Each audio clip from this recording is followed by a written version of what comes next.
What's up mga par? Kumusta? So, back to the topic ulit tayo sa Nitro.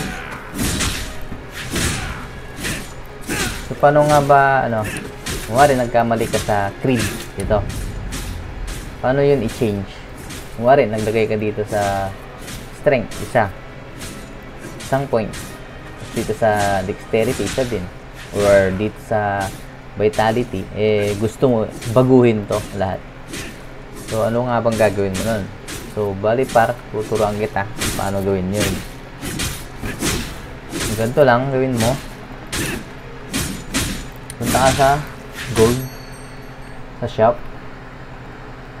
Tapos, dito ka. Bilihin mo tong Holy Water of Oblivion. Bali, 100,000 gold yun ang gagamitin. Yun. Bali, ito nabili ko na, sold out ko na. Kasi, yung sa akin, yung creed ko, ito, binago ko. Bali, nagkamali din ako nun.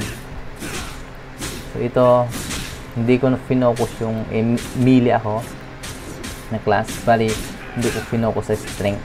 Bali, kinalat ko. Tapos, hindi ko din, na pinunta ko yung isang points dito sa dexterity for range pala tong, ito, range damage. Pang long range mga tas yung iba nilagay ko din dito sa vitality. Yun, binago ko siya gamit yung dito sa shop, dito Oblivion.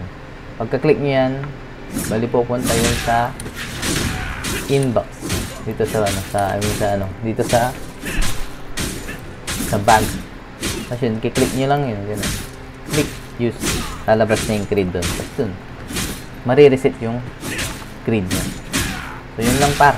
Paano yung gawin?